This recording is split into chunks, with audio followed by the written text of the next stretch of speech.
Bom dia, hoje 29 de setembro, sexta-feira, vamos para mais um dia de Café com Lexio. Prepara o teu cafezinho, vamos juntos.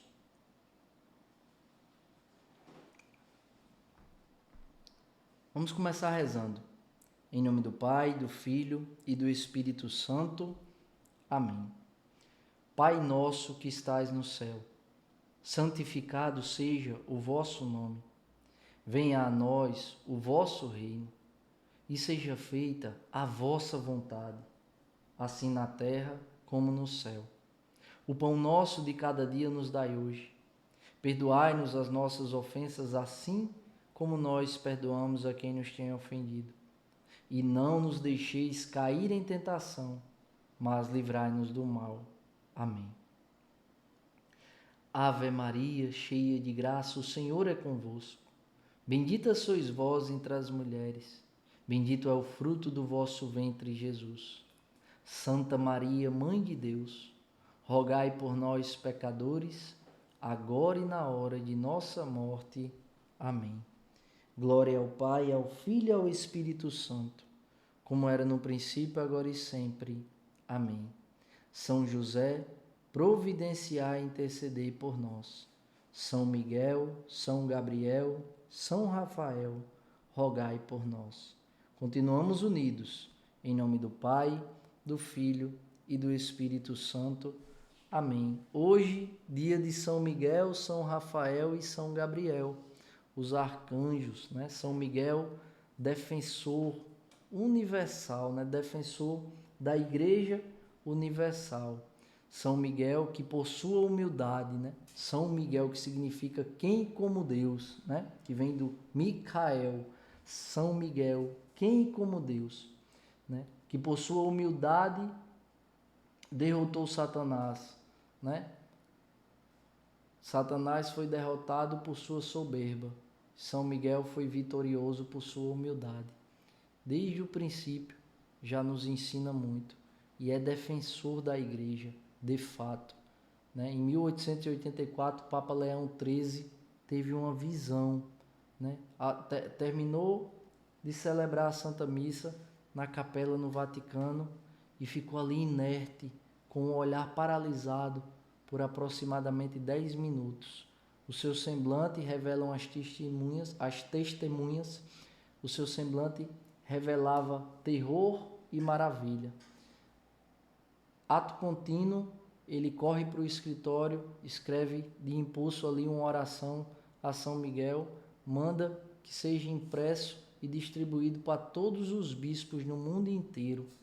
E o Papa Leão XIII vai narrar que visualizou uma legião de demônios atacando a igreja de tal modo que quase chega a quase destruí-la, mas pela intervenção de São Miguel, a defesa que ele faz é decisiva, né? E aquela legião de demônios não prevalece. Então, São Miguel, o defensor da igreja, o nosso defensor, o defensor da nossa fé, peçamos a sua intercessão. São Rafael, o guia dos viajantes, né? A medicina de Deus. São Rafael, o socorro, o auxílio de nosso Senhor. Peçamos também a sua intercessão. E São Gabriel, aquele que participa do anúncio. Que momento único.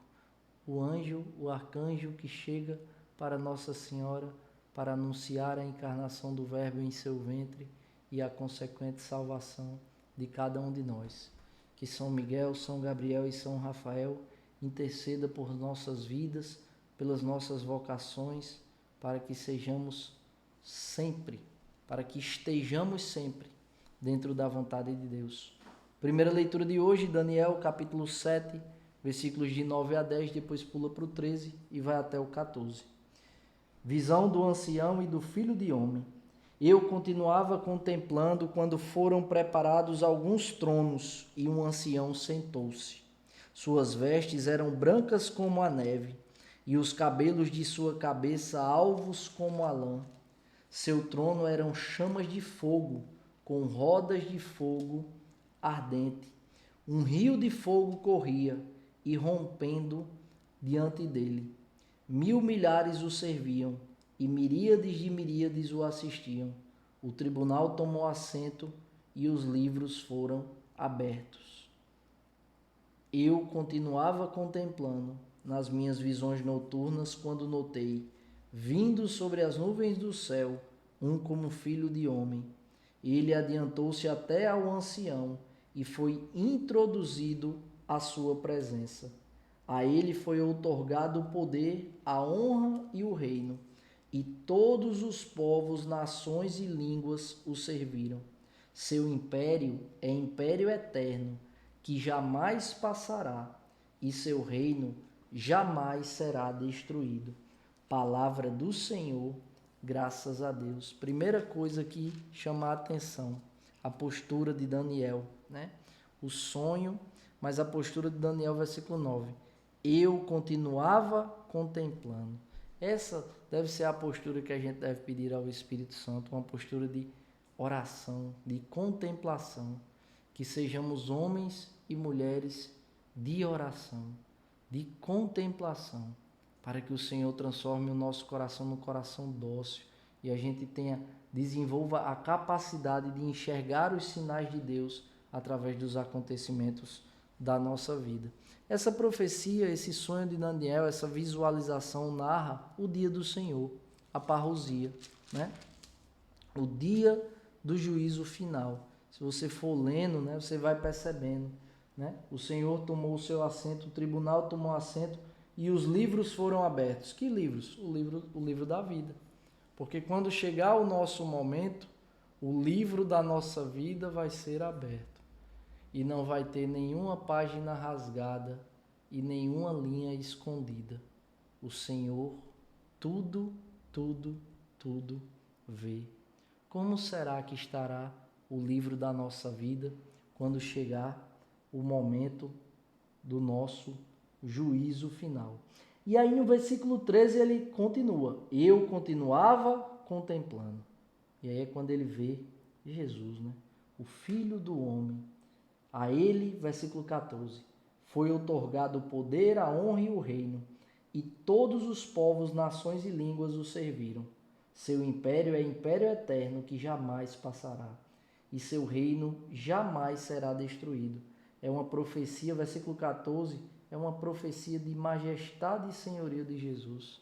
É Jesus Cristo, o nosso Senhor. O império de nosso Senhor é um império eterno. Todos os impérios construídos neste mundo sucumbiram. Não tem nenhum imperador que venceu a morte. E muitos tentaram. Nenhum conseguiu. Apenas aquele que é a própria vida. A morte era só morte até encontrar Jesus. Porque Ele é o Deus da vida. Ele é quem dá a vida. Ele é quem tira a vida. Porque Ele é o Senhor. A Ele o poder, a Ele a majestade, a Ele o senhorio. E é uma grande desgraça quando a gente quer usurpar o lugar de Deus. Só Deus pode decidir quem deve viver e quem não deve viver, porque Ele é Deus. Num momento tão delicado em que nós estamos vivendo, que nós possamos criar consciência, ter consciência, né? E dizer da minha consciência, Jesus é o Senhor. Da minha vida, Jesus é o Senhor. A Ele foi outorgado o poder, a honra e o reino. E todos os povos, todas as nações e todas as línguas o serviram. Gente, tudo será submetido ao Senhor. Tudo. Tudo, absolutamente tudo, será submetido ao juízo do Senhor. Da pessoa mais humilde, a pessoa mais poderosa deste mundo, tudo será submetido ao Senhor. Porque o império dele é um império eterno. É aquele que não passa. E aí eu pergunto a você, eu e você, a quem nós iremos? A quem desejamos servir? As autoridades que passam ou a autoridade que não passa? Vamos servir ao dinheiro, que um dia, quando chegar o nosso dia, nós não levaremos um centavo, R$ 1 aplicado a gente não leva. Ou serviremos a Deus? Nós vamos nos consumir toda a nossa vida, negligenciar a nossa família por causa do nosso trabalho, negligenciar a presença de Deus por causa do nosso trabalho? Não. Nós precisamos submeter o nosso trabalho a Deus. Então, que a palavra que nos narra o dia do Senhor desperte em nosso coração isso. E mais uma vez hoje, a gente possa declarar: Jesus Cristo é o Senhor. Dos meus pensamentos, das minhas opiniões, daquilo que eu amo, Jesus é o Senhor. Do meu trabalho, do meu dinheiro, da minha casa, Jesus é o Senhor. Do meu passado, do meu presente, do meu futuro, Jesus é o Senhor. Da minha vida e tudo que nela contém, Jesus é o Senhor. Digamos a uma só voz: a Ele o poder, a honra e a glória. Evangelho de hoje, João, capítulo 1, de 47 a 51. É o encontro de Jesus com Natanael. Jesus, Evangelho de Nosso Senhor Jesus Cristo, narrado segundo São João. Glória a vós, Senhor.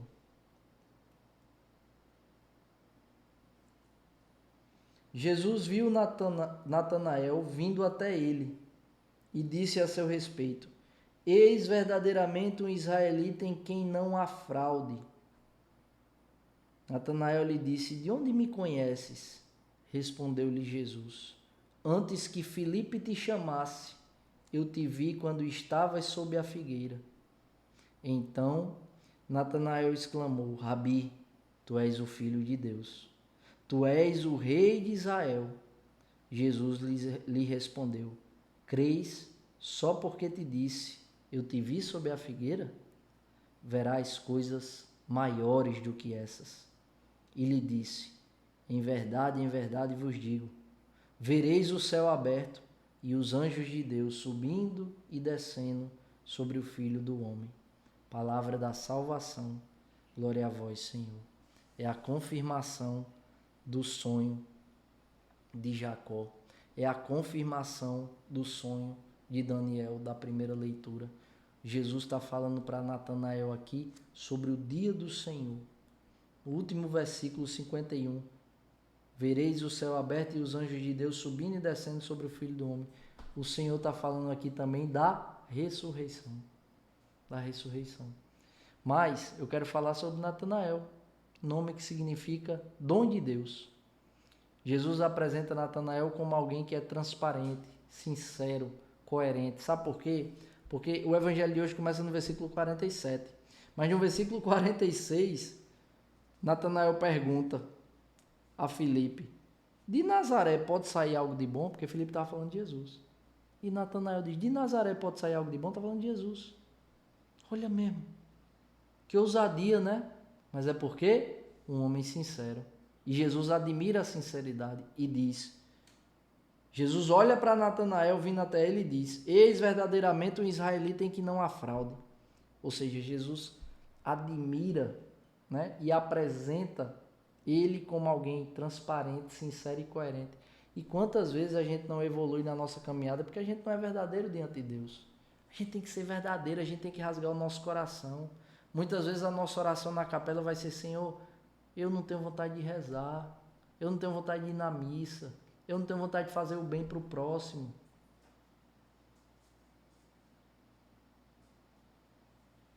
Dá-me a graça de amar o próximo como tu me amas, de olhar para o outro com o olhar que tu tens para mim, porque Deus me olha com misericórdia e muitas vezes eu não olho o outro com misericórdia. Eu preciso pedir isso a Deus: Senhor, eu não consigo olhar o outro com misericórdia, concede-me a graça de olhar para o outro como tu me olhas. Senhor, eu não gosto de rezar, mas eu preciso rezar. Por quê? Porque o cristão sem oração é um soldado sem armas. Como é que eu vou travar as lutas da minha vida desarmado? Não, eu tenho que rezar, eu tenho que ser um homem de oração, eu tenho que ser um homem da palavra, porque é isso que Deus quer de mim. Quando eu falo de mim, eu estou falando de você. A gente precisa ser sincero. Jesus quer a nossa sinceridade. Senhor, esse pecado aqui, ó, eu amo esse pecado. Agora eu não quero amar esse pecado, eu quero ter repulsa a esse pecado, eu quero amar a ti, porque amando esse pecado, em outras palavras, eu amo te ofender, porque o pecado ofende a Deus. A gente tem que ser sincero. Senhor, eu tenho esse vício aqui, ó, que eu não largo, porque eu o amo, porque ele está arraigado, ele está encarnado em mim.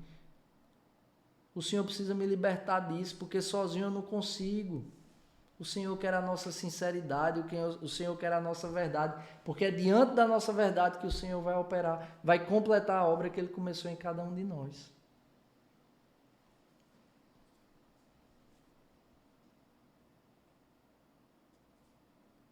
O Senhor nos conhece. Jesus diz a Natanael e está dizendo a cada um de nós: antes que Filipe te chamasse, eu te vi quando estavas sob a figueira. Jesus conhece as realidades escondidas, né? Jesus conhece aquilo que a gente não diz a ninguém. Jesus conhece aquilo que a gente não mostra a ninguém. Jesus conhece as nossas dores.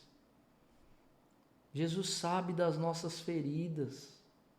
Jesus conhece os nossos medos. Medo da solidão, medo da morte, medo da doença, medo da ruína. O Senhor conhece as nossas carências, as nossas necessidades afetivas. O Senhor conhece as realidades escondidas. E é preciso que eu e você rasgue essa realidade, essa verdade diante do Senhor.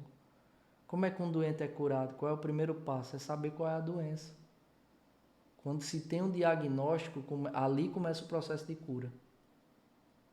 Porque com o diagnóstico, o médico vai poder aplicar o remédio certo para curar aquela doença. Não é diferente com a alma. Jesus conhece, Jesus quer desvelar as nossas feridas para que a gente apresente as nossas fragilidades, as nossas limitações, os nossos pecados, os nossos vícios, para que o Senhor, por meio da ação concreta do Espírito Santo, vá sarando, vá curando, vá sanando cada um das nossas doenças, feridas, fragilidades, limitações. Que pela intercessão de São Miguel, São Rafael e São Gabriel, o Senhor nos cure, nos liberte, nos abençoe e nos aprove a cada passo. Se vivo, vivo pela misericórdia do Senhor.